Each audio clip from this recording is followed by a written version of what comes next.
Sastra channel நேயர்களுக்கு நமஸ்காரம். அனுதினம் ஆனந்தம் நிகழ்ச்சியில் உங்கள் அனைவரையும் சந்திப்பதில் மிக்க மகிழ்ச்சி.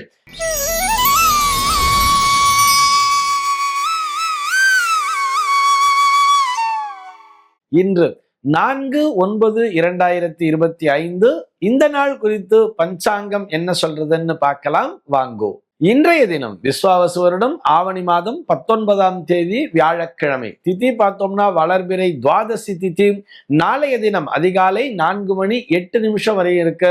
அதனைத் தொடர்ந்து வளர்பிறை திரையோதசி திதியானது வந்து விடுகிறது. நட்சத்திரம் பார்த்தோம்னா இன்னைக்கு உத்திராடம் நட்சத்திரம் இரவு 11:41 வரைக்கும் இருக்கு. அதனைத் தொடர்ந்து திருவோணம் நட்சத்திரம் என்பதும் வந்து விடுகிறது. இந்த நாள் முழுவதுமே ஒரு சித்தயோகம் கூடிய நன்னாளாகவே அமைந்திருக்கிறது. இது போக பஞ்சாங்கத்திலே வரக்கூடிய யோகம் அப்படின்னு சொல்லி பார்த்தோம்னா இன்னைக்கு சௌபாகியம் அப்படிங்கிற ஒரு யோகத்தை கொடுத்திருக்கா. கரணம் பார்த்தோம்னா பவம் அப்படிங்கிற ஒரு கரணத்தை கொடுத்திருக்கா. இந்த நாளானது ஒரு மேல் நோக்கு நாளாக அமைந்திருக்கிறது.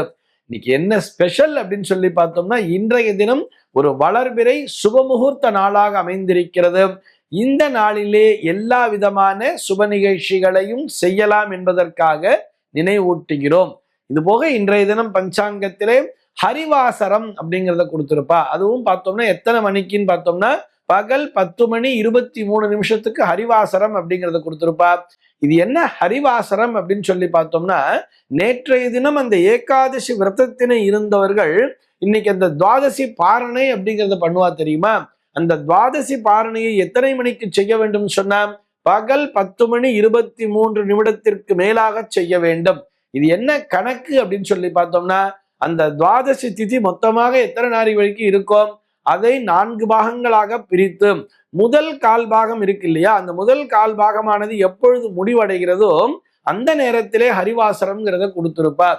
சரி சார், இந்த கணக்கை நாங்க தெரிஞ்சுட்டு என்ன பண்ண போறோம்னு கேட்டா அந்த ஹரிவாசரம்னு கொடுத்திருக்கக்கூடிய அந்த பகல் 10:23 மேல் அந்த துவாதசி பாரணையை, அதாவது இந்த ஏகாதசி விரதத்தினை பூர்த்தி செய்பவர்களுக்கு 100 ஏகாதசி விரதம் இருந்ததற்கான பலனானது வந்து சேர்ந்து விடும் அப்படிங்கிறதுக்காகத்தான் அந்த குறிப்பா சொல்லி இருக்கா.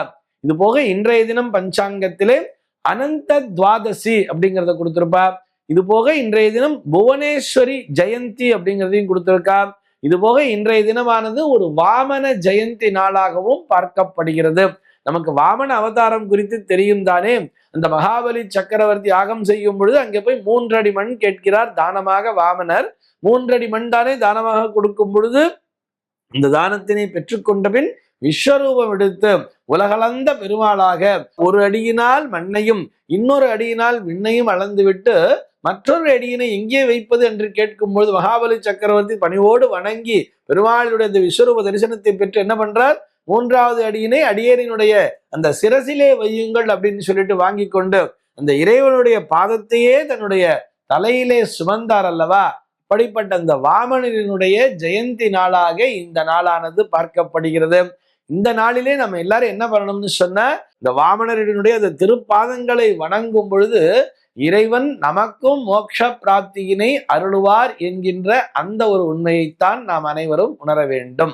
இது போக இந்த நாளானது புவனேஸ்வரி ஜெயந்தி நாளாகவும் பார்க்கப்படுவதால் இன்றைய தினத்திலே புவனேஸ்வரி அம்மனை வணங்கும் பொழுதும் நம் அனைவருக்கும் புவனேஸ்வரி அம்மனினுடைய அருளானது கிடைக்கும் என்பதும் திண்ணமாகிறது.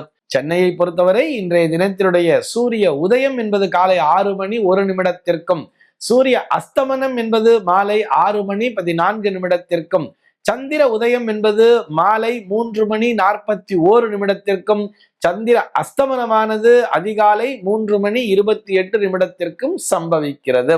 பிரம்ம முகூர்த்தம் பார்த்தோம்னா நாளைய தினம் அதிகாலை 4:27 முதல் காலை 6:01 வரையில் நீடித்திருக்கிறது. சென்னையை பொறுத்தவரை இன்றைய தினத்தினுடைய ராகு காலம் என்பது மதியம் 1:39 முதல் 3:11 வரையிலும், யமகண்டம் என்பது காலை 6:01 முதல் 7:32 வரையிலும், குளிகை காலம் என்பது காலை 9:04 முதல் பகல் 10:36 வரையிலும் சம்பவிக்கிறது. தினாந்தம் பார்த்தோம்னா இன்றைய தினம் இரவு 1:36 கொடுத்திருக்கா. சூலம் பார்த்தோம்னா இன்றைக்கு தெற்கே சூலம் மதியம் 2 மணி 10 நிமிடம் வரையில் அந்த சூல தோஷம் என்பது உண்டு.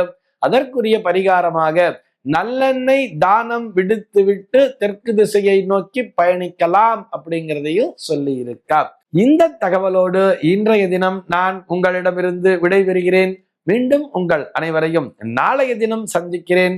அன்பர்கள் அனைவருக்கும் அனுதினமும் ஆனந்தமாய் அமைய பிரார்த்திக்கிறேன்.